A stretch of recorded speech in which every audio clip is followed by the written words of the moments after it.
Hello ladies and gentlemen, welcome back to the channel. My name is Mark Roden, and in today's video we are going to be going over the 5 reasons you should and the 5 reasons you should not buy a BMW Z3. My buddy Riley just bought one of these, shout out Riley, and they've been on my mind recently because it's nice. They're nice cars, bro. I love some Z3s, man. So I decided let's make a 5 reasons you should and 5 reasons you should not buy video on it. The way these work, in case you're new here, is I go over 1 reason you should, 1 reason you shouldn't, 1 reason you should, 1 reason you shouldn't, 1 reason you should, until we get to 10 total, 5 of each, and at the end of the video I tell you my final thoughts on the car. Sound good? Okay. Media of the day is Kingdom Come Deliverance 2. It is a video game, and I only played it for like 2.5 hours, but I was hooked.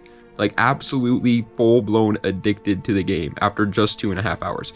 So I can only assume it's going to get even better from here. It was a very, very fun experience, but again, I haven't played the whole game, so I can't really give you too much insight on it. But without further ado, let's go right into it with the 5 reasons you should and the 5 reasons you should not buy a BMW Z3. And reason number 1 why I think you should buy a BMW Z3 is, of course, the price of them. There is no denying the fact that we'll talk about this a little bit in a little bit of time here, but there is no denying the fact that a BMW Z3 is a sports car. They're lightweight cars.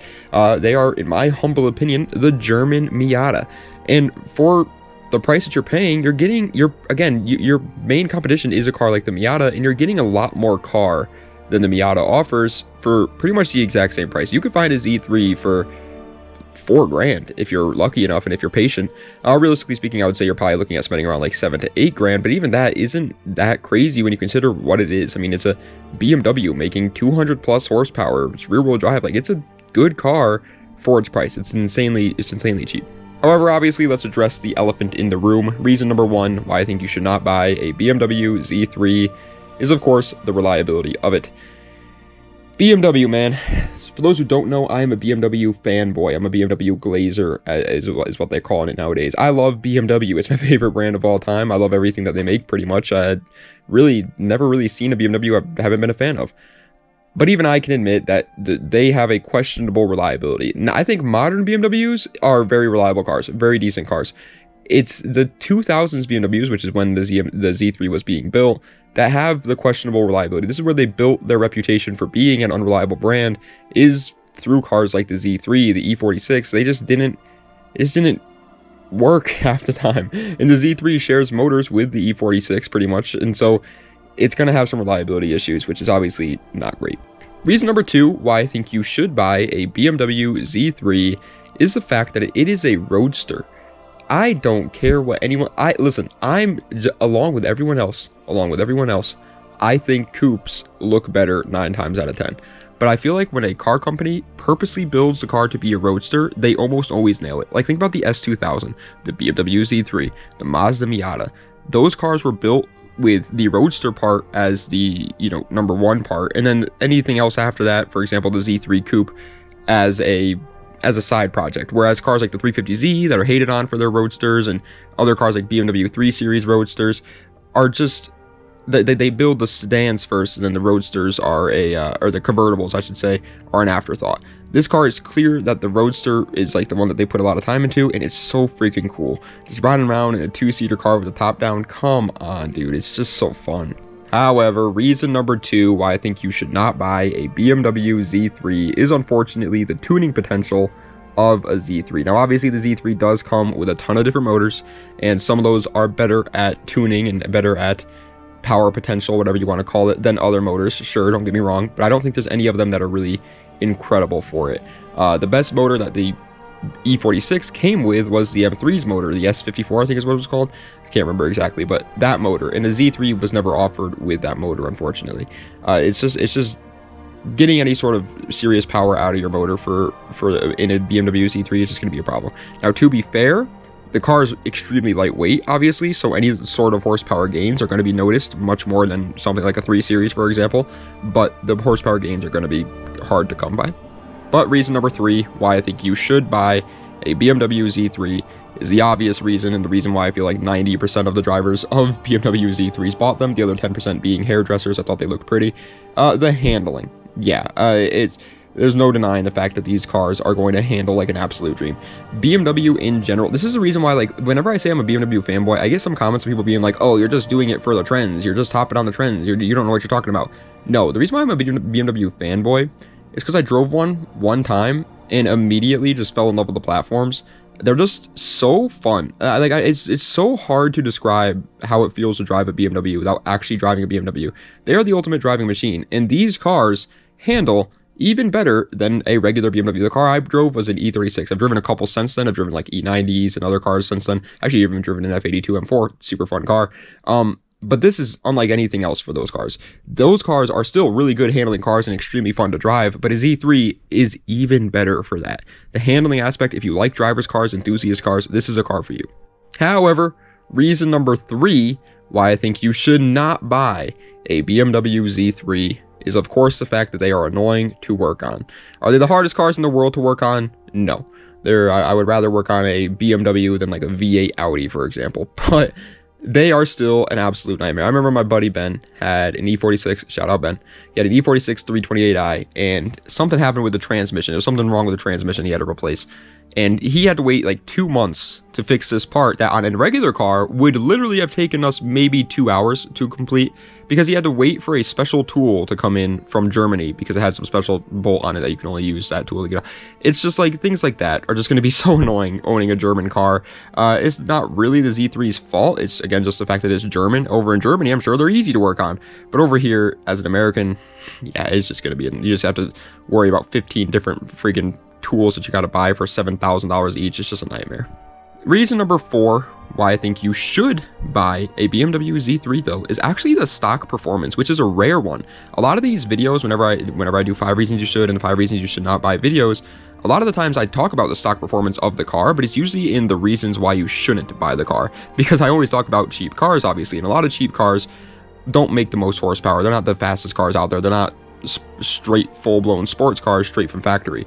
Whereas a Z3, I mean, if you buy a Z3 with a 3-liter inline 6, the same motor that they put in the 330 CIs, if you buy that Z3, you're getting 225 horsepower in a car that only weighs a couple hundred pounds more than a Miata. Like, that in a rear-wheel drive package too, that is a, like, there's no denying the fact that the performance there is incredible, and it's going to be plenty to have a ton of fun with.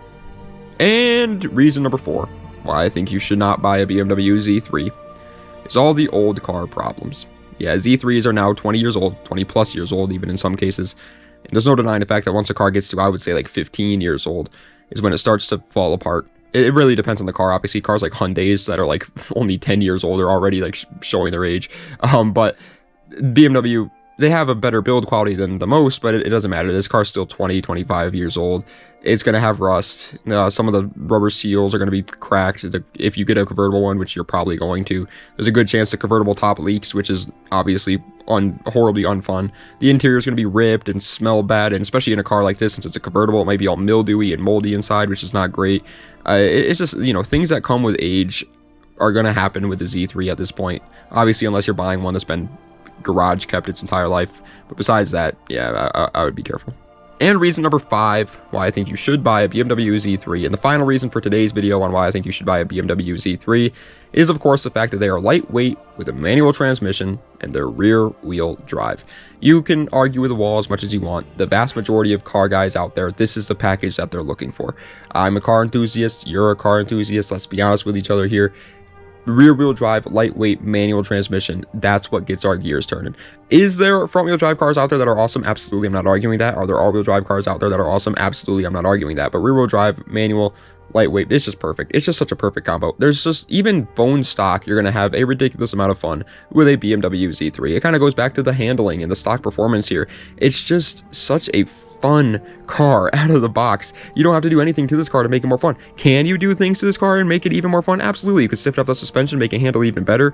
You could probably cut some weight here and there. You can obviously tune the motor a little bit. Again, the motor's reliability when it comes to tuning isn't the best, but you could do it at least a little bit. You could make it even more fun, but you don't have to. The car is extremely fun right out of the box. However, reason number 5 why I think you should not buy a BMW Z3, and the final reason for today's video on why I think you should not buy a BMW Z3, is probably the most obvious reason and the number 1 reason why people don't buy a Z3, the space. Yeah, if I had to guess, this is probably the reason why again, because the E46 is very, very similar to a Z3. They're very similar cars. They came with the same motors, same transmissions. They are built on different chassis, but they're very, very similar cars.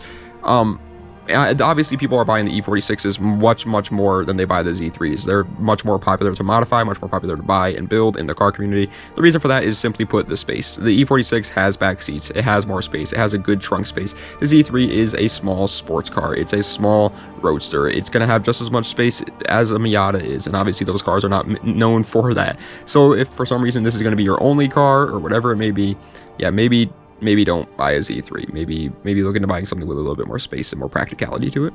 So my final thoughts though, do I think that you should buy a BMW Z3?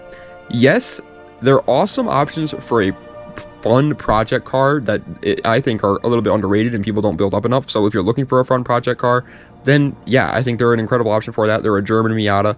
But for any sort of daily driving purposes, whether that's just a regular person or a car guy that's looking for a daily driver, the E46 is truly just such a better option while being the same price and only a little bit less fun. Like the Z3 is, again, overall, I think it's still going to be more fun than an E46, but the E46 is still going to be plenty good amounts of fun, and it's just overall the more practical, more reliable, better option as a daily driver. But for a project car, I think the Z3 is an incredible option, especially if you're looking at something that's just good for like handling, whether that be an autocross build or a time attack build or hill climb build, whatever it may be. I think it's really good for that. And I think they're actually, again, I think they're underrated. I feel like people don't modify these enough in the car community. But ladies and gentlemen, that is the end of today's video. I hope you guys enjoyed. Did you enjoy? Please tell me you enjoyed. Guys, please tell me you enjoyed. You didn't enjoy, did you? Why you lie? You didn't enjoy. I was trying to just make you enjoy. That's all I was trying to do. Thank you guys so much for watching. I appreciate it. I hope you guys enjoyed. If you did, please be sure to like, comment, subscribe to the channel for more content just like this. Let me know what other videos I'd see in the comment section down below. Check the links in the description for any of my other social medias or any of my other YouTube channels where I get that great moment drop up. And let me know what other videos you'd like to see me do, 5 reasons, or other cars you'd like to see me do 5 reasons you should and 5 reasons you should not buy videos on. Same with the good, the bad, and the uglies. As always, as you guys know, I usually go off of recommendations. Today I wanted to do the Z3 again because it's just been on my mind because my buddy bought one, and they're just such cool cars. They're such cool little cars, and I think they're so slept on in the car community. I really do. I don't understand why more people don't build these things. I get that they're not the best for building, but neither is an E46. Neither is an E46. Like, why? Like, what? We still love it because it's cool and it's fun and it's rear-wheel drive and it's lightweight. That's a Z3. That's a Z3. Like, why aren't people talking about them more? I don't get it. Kind of blows me away sometimes. So yeah, I wanted to make a video on it. But anyway, thank you guys so much for watching. Tomorrow's video is going to be on... What is tomorrow's video going to be on? Oh, ranking all the Honda Accord generations from worst to best. But after that, it's Saturday, so we're not going to upload on Saturday, but after that, on Sunday, don't know. Let me know what other videos I have to see in the comment section below. Thank you guys so much for watching. Das Vidania, and have a nice night.